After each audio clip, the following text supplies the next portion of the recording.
Bonjour, c'est Nicolas de Immobilier Compagnie et aujourd'hui je suis avec Vincent. Bonjour Nicolas. Salut Vincent. Alors Vincent, est-ce que tu veux bien te présenter? On va aller de suite dans le vif du sujet. Je m'appelle Vincent, donc j'ai 36 ans cette année. Voilà, je suis entraîneur de natation et je connais Nico depuis beaucoup d'années. Oh, plus que beaucoup, on peut dire qu'on se connaît depuis toujours. Pratiquement. Bon, c'est bien ce que tu viens de dire en fait. Donc ça fait pas mal de temps que tu me vois faire de l'immobilier. Oui, depuis toujours. En fait, Bon. depuis que tu as commencé, quoi. Ouais, une dizaine d'années à peu près. Peut-être un peu plus. Peut-être un peu plus. Bon. Même. Qu'est-ce que de l'extérieur tu as pensé de ça au départ? De l'extérieur, je trouvais que c'était un peu risqué au départ. Parce que je voyais pas la mise de fonds forcément que tu pouvais avoir. Ni le retour sur investissement, dans quel délai ça pouvait arriver. D'accord. Et du coup, ça t'a bloqué? Tu te sentais comment par rapport à ça? Extérieurement toujours? Bon, ça me posait pas plus de problèmes puisque j'étais pas impacté directement. Voilà, après, on souhaite toujours que ses amis réussissent, donc voilà, quoi. Donc ouais, voilà, tu regardes Ouais, ça à ça me posait l'extérieur. pas plus de problèmes que ça. J'ai essayé de me renseigner parce que ça m'intéressait aussi de savoir comment tu pouvais arriver à faire ça. D'accord. Et alors, ce qui est intéressant dans ton cas, c'est que donc rien à voir avec l'immobilier. Et un jour, paf, il m'appelle, tu m'appelles, et tu me dis, je veux faire. Ouais, Alors, tout à fait. avant qu'on arrive à ce moment-là, qu'est-ce qui déclenche chez toi le truc de dire, c'est maintenant? Déjà, l'expérience que je t'ai vu vivre, voilà, je me suis dit pourquoi pas moi. D'autre part, des discussions avec des gens qui me disaient ouais, mais de toute façon, il y a plein de trucs à faire, il faut faire de l'immobilier, il faut faire ci, il faut faire là, pour faire fructifier ton patrimoine et notamment acheter un appartement en Loire-Aubien ou en Cellier ou tout autre dispositif. Possible. Ouais. Et Ah, je me suis dit par contre, un appart, pour moi, c'est plus possible d'investir après, quoi. ce qui est intéressant, et je voudrais qu'on revienne un peu en arrière avant qu'on aille à cette histoire d'appartement, c'est que tu as vu justement mon expérience de l'extérieur et il n'y a pas eu que du bon, clairement. Je dirais même qu'au départ, ça a été un peu la galère, même on va dire la galère. Donc, est-ce que tu pourrais, toujours pareil, c'est intéressant, ton point de vue extérieur, me donner ton sentiment par rapport à ça? Par rapport à ce que toi tu faisais, Oui, parce que tu n'as pas vu que le bon en ouais. fait, c'est ce que je voudrais voir, on n'en a Ouais, jamais parlé. disons que le mauvais côté des choses, c'était souvent que tu faisais des jobs à côté pour arriver à faire des trucs. Et voilà, donc c'était un petit peu du bricolage, quoi. C'était 6 mois, un contrat dans une enseigne euh, qui, qui, qui, qui vend des supports et des matériels Ouais. pour l'audiovisuel. C'était un petit peu tout ce qui pouvait tomber Ouais. sous le tamis, quoi. Le temps d'avoir les crédits. Voilà. Donc ça, c'était quelque chose qui était un petit peu pas difficile de vivre pour moi, parce qu'encore une fois, je n'étais pas impacté directement, mais voilà, ça ne m'encourageait pas forcément à aller dans cette voie-là. D'accord. Donc maintenant on revient justement, tu te dis donc un appartement ça m'intéresse mais pas possible parce que je serais bloqué. Mhm. Donc donne-nous un peu ton raisonnement. Ben après, en discutant avec des gens, en ayant vu ton expérience, et en discutant aussi avec toi, je me suis dit que il fallait que je tente autre chose qu'un appartement, parce que ça m'intéressait pas. En plus, c'était aussi peut-être un petit peu la période où il y avait toutes ces histoires avec ces appartements qui étaient inoccupés, dont les gens finalement n'avaient ni l'avantage fiscal, ni l'avantage d'avoir un locataire, ni quoi que ce soit. Voilà, et puis je- tu commençais à t'en sortir plutôt très bien. Et voilà, quoi, l'expérience était concluante, quoi. Voilà, en plus, moi, ça correspondait à un moment donné aussi où j'étais en contrat à durée indéterminée. Sésame, Oui, intéressant. tu t'es dit c'est le moment, je fonce. Ouais. Alors est-ce que tu peux nous dire un peu donc bon, on va commencer par le début. Tu commences à chercher entre le moment où tu commences à chercher, alors j'ai envie de dire on parce que c'était Ouais. on commence à chercher, entre le moment où on commence à chercher et le moment où on trouve, combien de temps il s'écoule? Parce que ça concerne des personnes qui nous regardent pour avoir une idée du temps que ça a pris. Entre le moment où on commence à chercher et le moment où on trouve et on signe, il y a pas tout à fait un an. Oui. Un an. Ouais, enfin oui, ouais, allez, un an, Un an. 10 mois. Ouais. Qu'est-ce que tu fais durant cette période? Je constitue ma SCI grâce à tes conseils. Voilà, hein, clé en main. Bon. Donc du coup, je vais vous mettre un lien ici, mais tu as lu le livre Tout à fait. et tu l'as créé dans la foulée. Est-ce que ça a été compliqué avec l'ouvrage? Bah non, non, comme je dis, c'est clé en main. C'est-à-dire que étape par étape, tout ce qu'il y a de plus bête, entre guillemets, On suit les étapes. tu suis les étapes, tu arrives, tu fais ton dossier. Le plus long pour moi, ça a été d'attendre au greffe parce que je suis au greffe de Marseille, donc Oui. c'était un petit peu plus long que dans une autre ville, quoi. D'ailleurs, puisque j'ai réécrit plusieurs fois ce livre, j'ai fait une référence à toi parce que dans le bouquin, normalement, je précise que pour le faire, il faut une journée, mais dans les grandes villes comme Marseille, il vaut mieux étaler sur 2 jours parce que, comme tu viens de le dire, il y a une durée d'attente. Enfin, bon voilà, grande ville, quoi, j'ai rien à ajouter. Bon, tu crées ta SCI et tu achètes quoi alors? Alors j'ai acheté un immeuble, D'accord, donc composé d'un local commercial, d'accord, d'un T2 et un T1. d'accord. Et aujourd'hui, concrètement, est-ce qu'il y a eu un changement dans ta vie par rapport à cette acquisition, l'avant à l'après? Oui, j'ai envie d'en faire d'autres. Voilà. Alors, avant qu'on parle de ça, je voudrais que tu donnes quand même ton expérience. Tu as un peu de recul maintenant, ça fait combien de temps que tu es propriétaire? Ça fera 2 ans au mois d'août. D'accord. Et sur ces 2 années, il s'est passé plein de choses. Ouais, beaucoup de choses. À la signature, le jour de la signature, je vais remettre un courrier dans la boîte aux lettres de mes nouveaux locataires pour leur dire voilà, il y a un changement de propriétaire dans votre immeuble, je leur donne mes coordonnées, je me tiens à votre disposition au cas où il y a un truc. Et là, j'étais pas reparti, que j'avais déjà une locataire qui m'appelait pour me dire qu'elle quittait l'appartement qu'elle occupait depuis 12 ou 13 ans, je crois. Son loyer était, son contrat de location était établi avec des loyers en francs, donc c'est dire.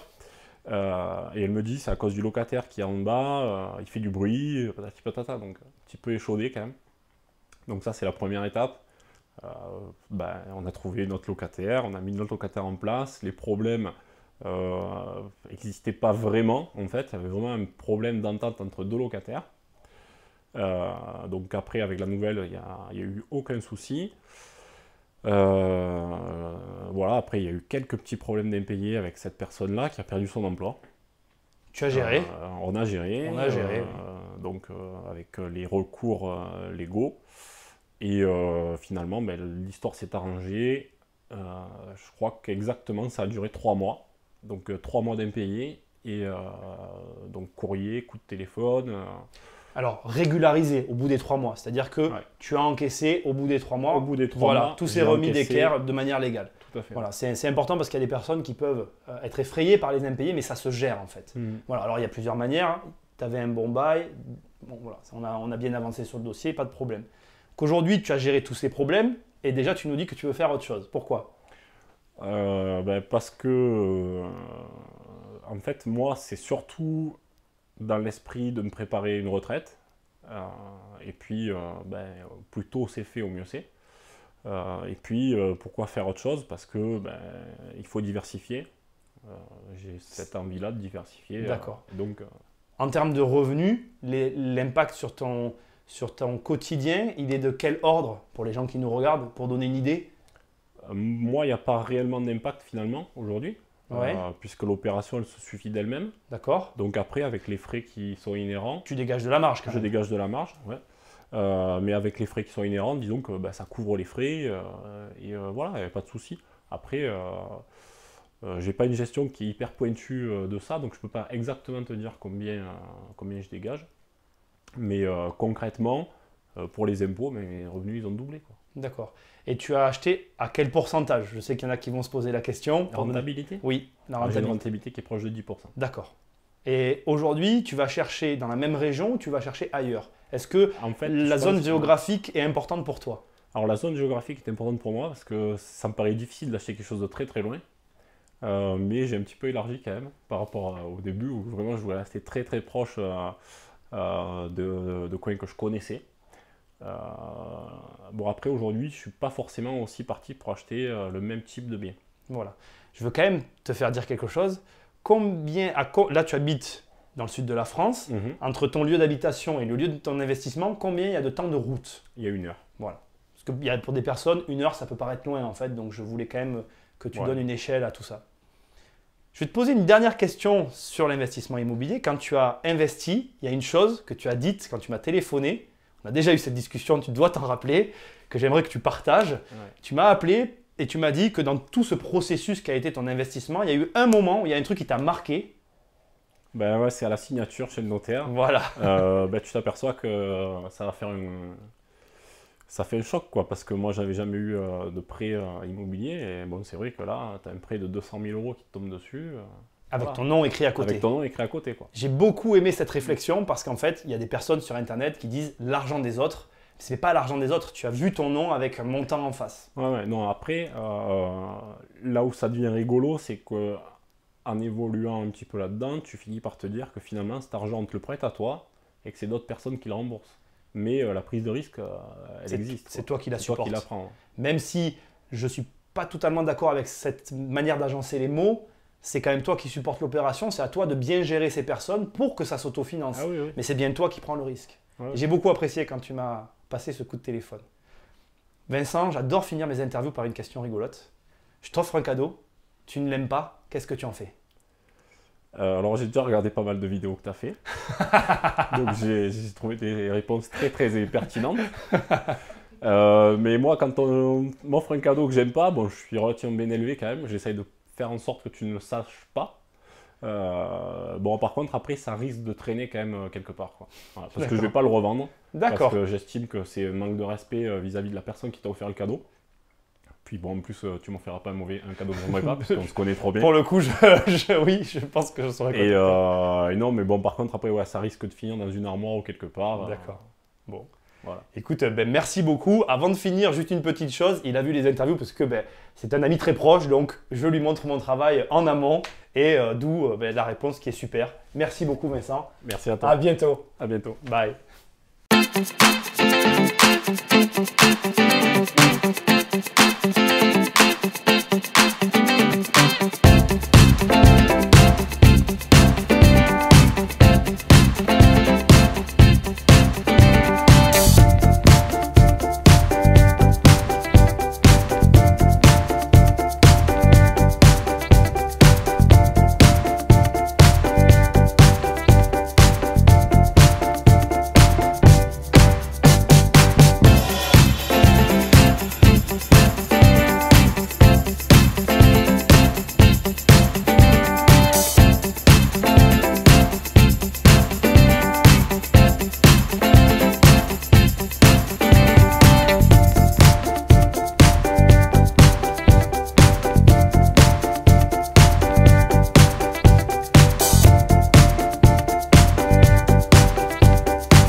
C'est énorme.